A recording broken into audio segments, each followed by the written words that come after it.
2 Coríntios, capítulo 12. O primeiro trecho eu vou ler do versículo 1 ao versículo 6, que diz: Em verdade que não convém gloriar-me, mas passarei as visões e revelações do Senhor. Conheço um homem em Cristo que há 14 anos, se no corpo não sei, se fora do corpo não sei. Deus o sabe, foi arrebatado até o terceiro céu, e sei que o tal homem, se no corpo, se fora do corpo, não sei, Deus o sabe. Foi arrebatado ao paraíso e ouviu palavras inefáveis, de que ao homem não é lícito falar. De um assim me gloriarei eu, mas de mim mesmo não me gloriarei, senão nas minhas fraquezas. Porque se quiser gloriar-me, não serei nécio, porque direi a verdade, mas deixo isso para que ninguém cuide de mim, mais do que em mim vê ou de mim ouve. Amém? Aqui, amados, se fala sobre algo que Paulo viu, que foi arrebatado ao terceiro céu. Se fala de algo que ele poderia se vangloriar. E assim ele não faz. Mas o versículo-chave, eu li até o 6, só para vocês entenderem um pouco do que será a pregação. Porque o que me chamou a atenção, ela está no versículo 7 desse mesmo capítulo, onde houve uma pregação da própria pastora Luísa, quando ela fala sobre o espinho na vida de Paulo. E por isso que é muito importante, muitas das vezes, estarmos sentados e prestando atenção na pregação e anotarmos. Porque quando ela estava falando, não era bem o tema da pregação dela, mas ela citou esse versículo. E eu fiquei curioso em saber que espinho é esse que era colocado na vida de Paulo. E eu anotei o versículo e eu fui pesquisar, e eu fui procurar. E se eu não tivesse entendido, procuraria a pastora, procuraria o presbítero, mas eu queria entender que espinho que estava na vida de Paulo. A pregação da graça é uma pregação sobre entendimento. E é importante entendermos o que é dito, para termos consciência de que realmente é o que a palavra está falando, e se realmente é dentro de onde estamos, que a Bíblia ela é dividida em etapas, a Bíblia ela é dividida em posições. E eu tenho que saber se o que é dito, se é para mim, ou não. E eu fui pesquisar. E aí no próprio capítulo de 2 Coríntios 12, versículo 7, que é a chave dessa pregação, diz assim: E para que me não exaltasse pela excelência das revelações, foi-me dado um espinho na carne, a saber, um mensageiro de Satanás, para me esbofetear, a fim de não me exaltar. E o versículo 8 diz: acerca do qual 3 vezes orei ao Senhor, para que se desviasse de mim. Acabamos de ver Paulo falar, através desses 2 versículos, e eu gostaria de trazer para a igreja o porquê dessas palavras de Paulo. Através desse versículo, o apóstolo Paulo, ele nos mostra que ele aprendeu não só a reconhecer sua fraqueza, mas também a celebrá-la. Você vê que no versículo 7 ele fala que recebeu, ele pede no versículo 8 que o Senhor desviasse dele, mas ele não reclama. Ele passa, ele consegue sobreviver com isso.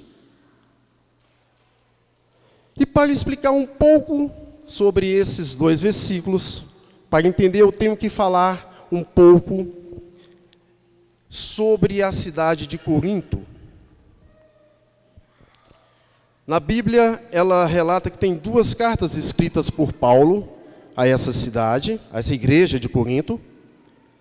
E eu gostaria de falar um pouco sobre essa cidade. O que era Corinto?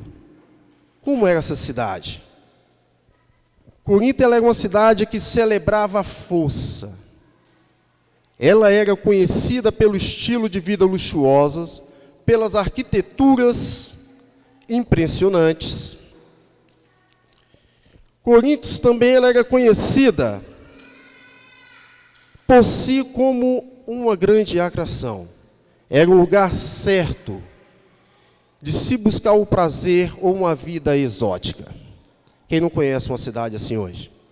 Também hoje, nos dias de hoje, temos. Mas naquela época, Corinto era uma cidade dessa forma. Uma cidade forte. É uma cidade onde tinha uma economia boa. É uma cidade onde estavam ali os doutores da lei. Era uma cidade onde se encontravam os políticos poderosos. E a essa cidade Paulo escreveu uma carta. A essa cidade Paulo escreveu uma carta com o propósito de anunciar, de falar sobre o novo evangelho, sobre algo que ele havia visto. E era nessa cidade que Paulo teria que estar. As arquiteturas da cidade de Corinto, ela caracterizava-se por enormes colunas, com detalhes inacreditáveis. Corinto, ela foi construída para apresentar poder.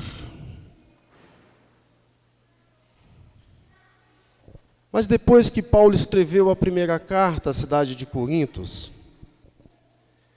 se encontrava-se ali alguns falsos mestres.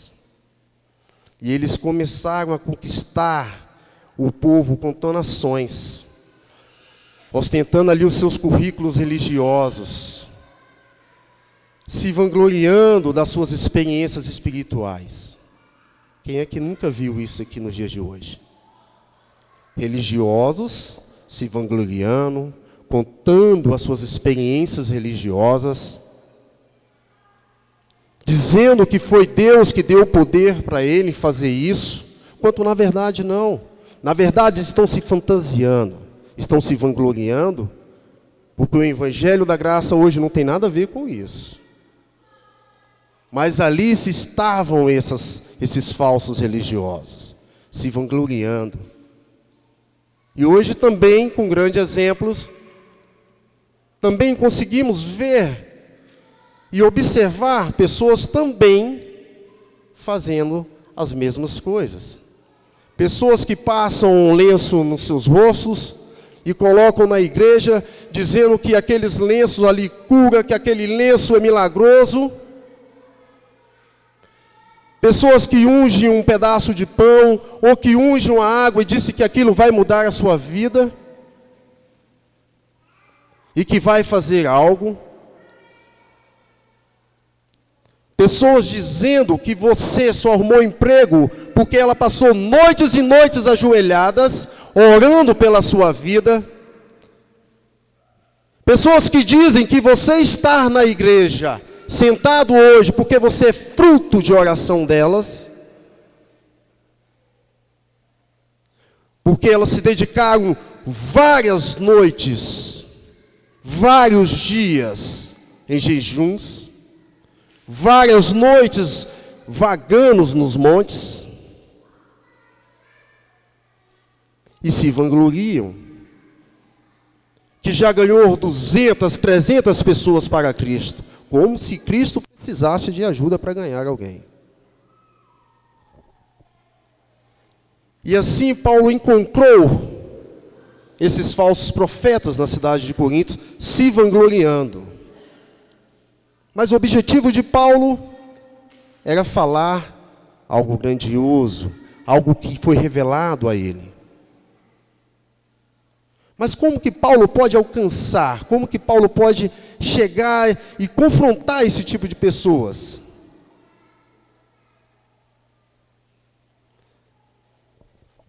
Fica difícil. Essas pessoas, elas estavam se ostentando os seus currículos. Mas Paulo desejava que os coríntios enxergassem como esses falsos mestres estavam errados. É o nosso desejo hoje na graça também, que desejamos de mostrar para as pessoas que esses falsos mestres também estão errados. Porque o que fazemos aqui é justamente estudar o evangelho que Paulo tem nos dado.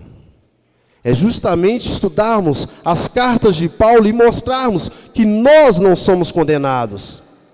Mostrar que nós não precisamos fazer algo para agradar a Cristo.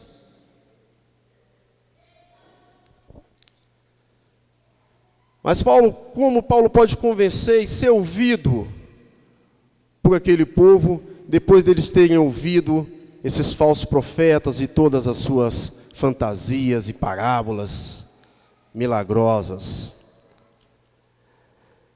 Logo numa cidade como Corinto, uma cidade enorme e grande, você já se imaginou assim?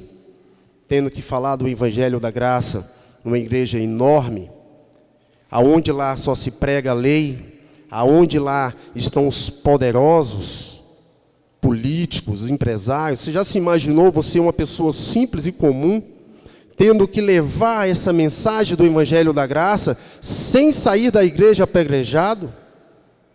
Você já se imaginou? Porque eu já. Hoje mesmo, eu estava estudando, minha esposa e eu, e quando passamos a dar mais um pouco de atenção sobre o que Paulo fala, e passamos a ouvir as pessoas pregar falar, ensinar sobre a lei, nós nos vimos como duas pessoas isoladas. E eu tenho certeza que se eu tivesse aberto a boca ali e falar, não está escrito isso, nós sairíamos de lá e nunca mais voltaríamos para o curso. Porque o que era lido na mensagem é só a parte da mensagem que te condena. Mas não se lia e nem explicava a mensagem de Paulo que não te condena. O Evangelho hoje da graça, ele é ocultado. Porque ele não é falado por aí. O mais fácil é falar a mensagem que te condena. É a mensagem de que você vai ter que fazer algo para ajudar a Cristo. Não precisa da sua ajuda. Qual é o mais importante? É você conhecer Jesus ou Jesus te conhecer? O mais importante é Cristo te conhecer. Jesus não precisa da ajuda de ninguém. Ele não precisa da sua ajuda para mudar a sua vida. Ele não precisa da sua ajuda para te dar entendimento. Ele não precisa da sua ajuda para mudar a sua vida. Paulo entendeu isso. Paulo simplesmente deixou Jesus ajudá-lo.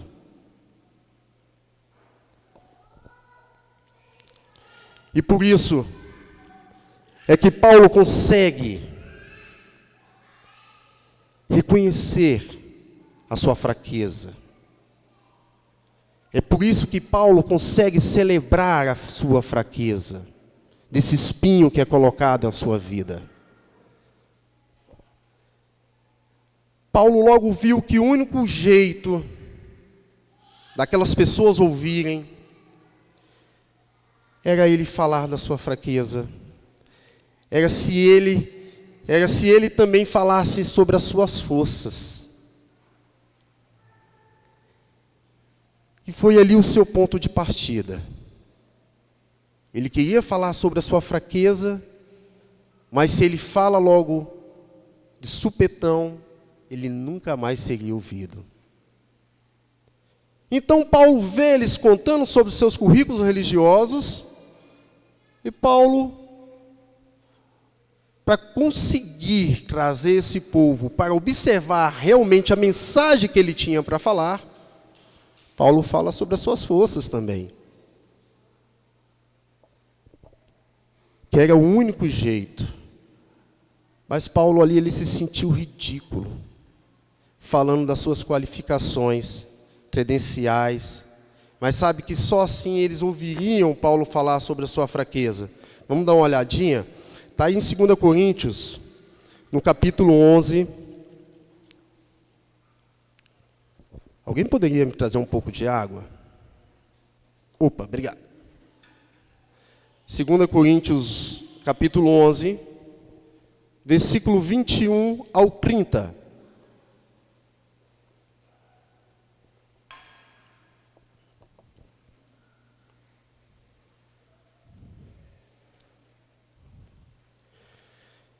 Envergonhado, o digo, como se nós fôssemos fracos, mas no que qualquer tem ousadia, com insensatez falo, também eu tenho ousadia.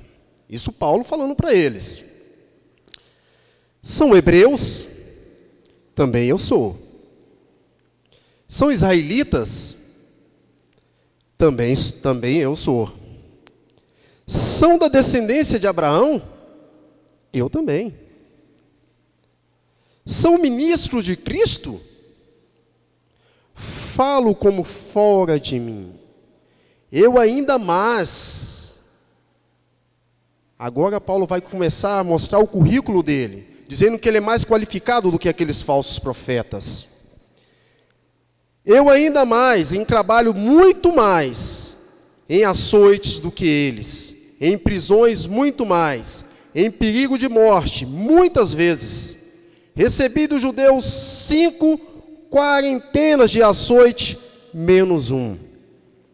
3 vezes fui açoitado com varas, 1 vez fui apedrejado, 3 vezes sofri naufrágio, 1 noite e 1 dia passei no abismo, em viagens muitas vezes em perigos de rios, em perigo de salteadores, em perigo dos da minha nação, em perigo dos gentios, em perigos nas cidades, em perigo no deserto, em perigos no mar, em perigo entre os falsos irmãos, e em trabalho, em fadiga, em vigílias, muitas vezes em fome, em sede, em jejum, muitas vezes em frio e nudez.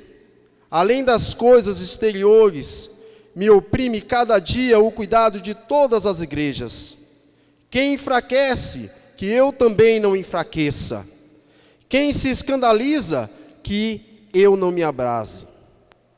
Se convém gloriar-me, gloriar-me-ei no que diz a respeito sobre a minha fraqueza. Se você quer se vangloriar, faça como Paulo, se vangloria na sua fraqueza. Porque o único forte na sua vida é Jesus. Paulo fez isso e se sentiu ridículo. Mas era a única forma dele chamar a atenção daqueles falsos profetas para ouvir. Ali então foi um ponto de partida de Paulo. Apenas um ponto de partida. Tendo dito isso, Paulo começa a explicar então os seus pontos fortes e experiências que poderiam tê-lo conduzido a depositar a confiança em si mesmo, porque Paulo tinha todos os atributos necessários. Paulo poderia então, mostrando para eles todos esses atributos, que ele seria muito mais compatível a estar se vangloriando. Mas não. Paulo continua em 2 Coríntios 12, versículos 7 e 8, aonde foi o nosso pontapé. Paulo diz: e para que me não exaltasse pelas excelências das revelações, foi-me dado um espinho na carne, a saber, um mensageiro de Satanás, para me esbofetear, a fim de que não me exaltasse, acerca de qual 3 vezes orei ao Senhor, para que se desviasse de mim. Agora eu chego ao ponto-chave dessa pregação. Alguns estudiosos da Bíblia têm sugerido muitas possibilidades, mas nenhuma foi comprovada, tá? Biblicamente, nenhuma é comprovada. Mas eu pergunto essa noite, nesse culto da família, se somos como aqueles religiosos a quem Paulo se referiu, que nos vangloriamos do que fazemos, do que Deus nos permitiu a fazer. Andamos nos vangloriando sobre isso, porque muitos aí fora se vangloriam. Muitos aí fora cobram para orar. Muitos aí fora cobram para poder fazer milagres.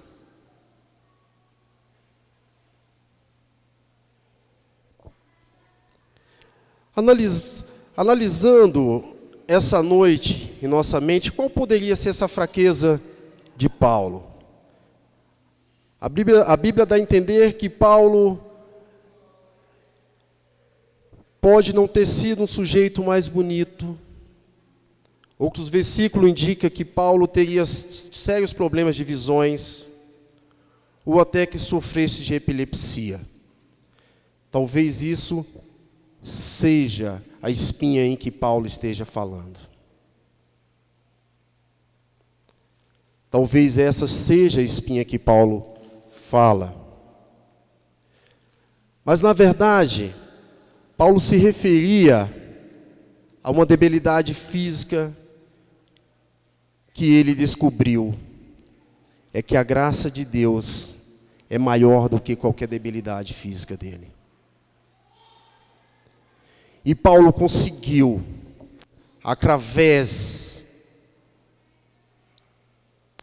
desse poderio dele, de mostrar a força, para que ele mostrasse a sua fraqueza perante aquele povo, com toda a sua humildade, com toda a debilidade, foi falar àquela igreja de Corinto sobre o Evangelho da Graça, o qual é pregado hoje, o qual muitas pessoas rejeitam hoje, mas rejeitam por falta de conhecimento. Porque se você pegar a Bíblia e você conferir, você vai ver que muitas das coisas que são pregadas nas igrejas, imposta a você é a lei. Mas a lei ela foi dada há muitos anos atrás. Foi dada a Moisés. E se você quiser conferir, está lá em Êxodo, capítulo 19. Aonde ela foi dada? A quem foi dada? A que povo foi dado? E era algo transitório. Era algo que teria fim. Tanto é que lá em Êxodo continua falando que quando Moisés soube disso, cobriu seu rosto. Porque não queria transparecer para o povo que aquilo era transitório. E o povo achava que aquilo que Moisés estava cobrindo era porque a sua santidade o povo não podia olhar para o seu rosto. Mas na verdade não. É porque ele já sabia que era algo transitório, que acabaria. Ah, Freitas, não acabou não. Acabou. E te provo na Bíblia. Te provo na palavra. Se você ainda não entende isso, é porque você na sua vida não deixou Cristo rasgar o véu que Ele já rasgou, quando Ele foi crucificado na cruz. E aquele véu um dia foi rasgado, do alto a baixo, tirando ali todo o impedimento, toda a vedação, para que esse evangelho hoje, dado a Paulo, fosse trazido para a vida de todos nós, fosse pregado para as nossas vidas, sem nenhuma condenação. Mas é mais fácil as pessoas levarem, infantilizarem e fantasiarem sobre a lei. E nem é mais aquela lei que foi dada a Moisés. Fantasiaram tanto que até a própria lei eles transfiguraram.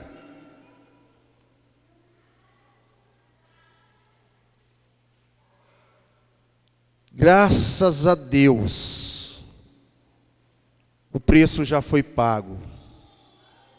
Porque se esse preço não tivesse sido pago, sabe quando a Bíblia fala, ai, ai, é ai mesmo. Porque se não tivesse sido pago,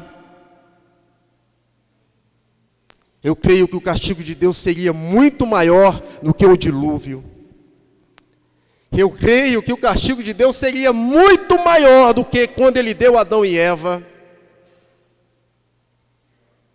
Eu creio que o castigo de Deus seria muito maior quando Ele deu para aquele povo que foi retirado do Egito e por suas murmurações não entraram na terra de Canaã.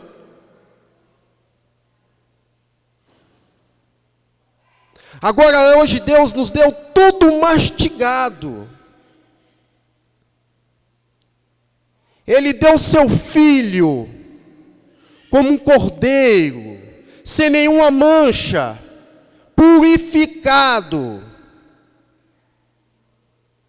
Foi levado ali como um animal ao matadouro para ser crucificado por todos os nossos pecados, coisa que Ele não fez. Foi um homem puro, limpo, sem nenhum pecado. Mas hoje, os pregadores e pastores preferem ressuscitar todo o pecado que já foi morto na cruz. E preferem apontar para cada um que está na cadeira e apontar o seu pecado. Que pecado? Hoje o que está ativo na sua vida é a carne. Hoje o que está ativo na sua vida é alguma espinha que Deus colocou para que você não se vanglorie. Mas que você possa abrir a palavra e possa trazer para a sua vida e para a vida de quem te escuta a palavra da graça. É isso que Deus está lá no céu. É isso que Ele está esperando de você. Ele não está esperando obras de você. Ele não está esperando o seu jejum. Ele não está esperando que você passe a madrugada orando. Ele não está esperando que você fique em montes e montes, prometendo algo que você não consegue cumprir. Quando você coloca a lei na sua vida, você ativa a sua carne. Quando você coloca a lei na sua vida, você ativa a sua carne. A sua carne tem tendência pecaminosa, mas o pecado foi vencido. E para que você quer reativar essa carne? Quando você se lê em Apocalipse, lá não fala o anjo do Senhor falou. Em Apocalipse também diz que qualquer um que tirar, acrescentar algo na sua palavra, esse vai ser condenado, esse vai ter a sua maldição da palavra. Então para que você está querendo fazer e alterar a palavra de Deus? Se o evangelho hoje é o evangelho da graça, é algo que Paulo recebeu, que Paulo trouxe para todos nós, para que você então está querendo voltar lá atrás? Você está querendo ser judeu? Você está querendo voltar para o Egito? Ah, mas eu estou passando pelo deserto, irmão. Você está passando porque você quer. Porque o que você tem que passar hoje, amado, o que Deus quer te dar hoje, não é deserto não. A graça, o que ela quer te dar hoje, são coisas boas. A única coisa que Deus quer que você ative na sua vida hoje é a fé. Ative a fé na sua vida. Você ativando a fé na sua vida, as coisas vão começar a acontecer. E você olha para essa sua espinha que está na sua vida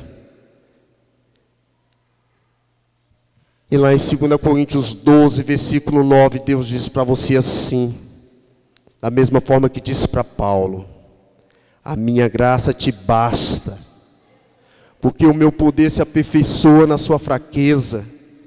De boa vontade, pois me gloriei nas minhas fraquezas, para que em mim habite o poder de Cristo. Então, se você quer se vangloriar em alguma coisa, se vanglorie que você necessita de Cristo. Se vanglorie que Ele é o seu alimento.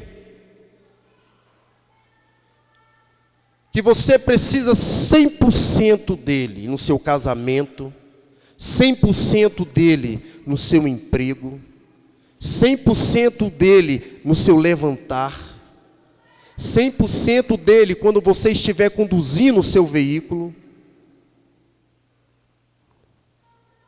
Isso se chama fé. Quando você começa a praticar a fé, aí sim, a graça de Cristo começa a habitar na sua vida.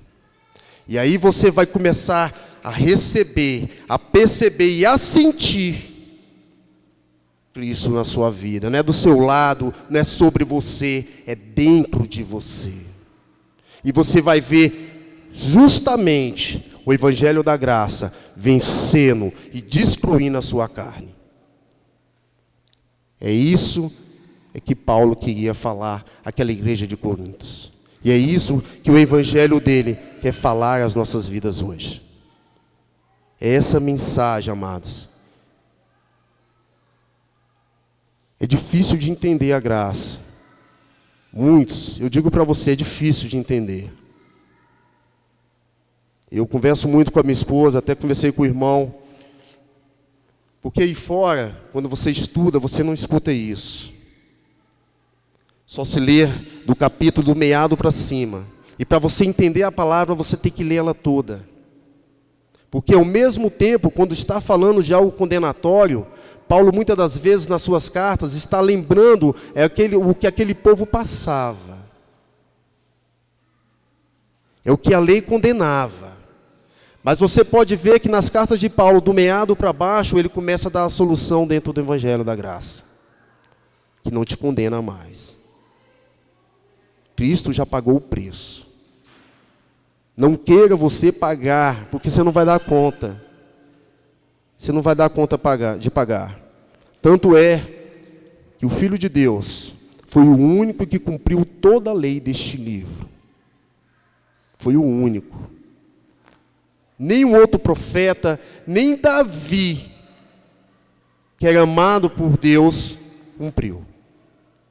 Então, amados, abraça a graça, tenta entender mais. Come isso aqui. Eu sei que nós não somos os sábios ainda sobre esse Evangelho, é algo novo, porque ficamos presos na religiosidade muitos anos. Muitos anos. E para podermos aprender e nos livrar, nos libertar dessas correntes que nos prendem, é através da palavra. É através das cartas de Paulo. Você vai começar a entender o que te prendia e o que não te prende mais. Então, amados, era essa palavra. Antes de acabar, eu gostaria que vocês abrissem a sua Bíblia para concluir. Aí, em 2 Coríntios 12, o 9 eu já acabei de ler, mas vou ler de novo, versículo 9 e versículo 10, aonde diz: e disse-me a minha graça te basta, porque o meu poder se aperfeiçoa na fraqueza. De boa vontade, pois me gloriei nas minhas fraquezas, para que em mim habitei o poder de Cristo. Pelo que sinto prazer nas fraquezas, nas injúrias, nas necessidades, nas perseguições, nas angústias, tudo isso pelo amor de Cristo. Porque quando estou fraco, então eu estou forte. Quando você se falar da graça, que as pessoas zombarem de você, Quando você estiver falando que você não é mais um condenado, que Cristo já se crucificou, as pessoas vão zombar de você. Não liga para isso não. É aí que você vai ser forte. É nessas fraquezas que você será forte. Porque você já tem um entendimento. Então basta apenas, amados, abraçar e ter fé. Amém? Curva a sua cabeça, vamos orar. Estarei entregando aqui para o pastor Juraci. Senhor Deus, muito obrigado, ó Deus. Obrigado pela sua palavra, obrigado, ó Pai, por hoje, obrigado pela semana que tivemos. Obrigado, ó Deus, pelas essas palavras, por esse entendimento de Paulo. Muito obrigado, ó Pai, por estarmos aprendendo a verdade sobre o seu Evangelho. E que o Senhor possa estar abrindo as portas dos nossos corações, nos trazendo mais e mais entendimento, ó Deus. Porque é disso que precisamos. Não precisamos de fábulas. Não precisamos, ó Pai, pagar o preço para amar e receber todas as suas bênçãos. Queremos, ó Pai, adorar o Senhor. Queremos amar o Senhor, ó Pai, mas da forma correta. Da forma, ó Pai, sem vedação nas nossas vidas. Por isso, ó Pai, eu te agradeço em nome de Jesus.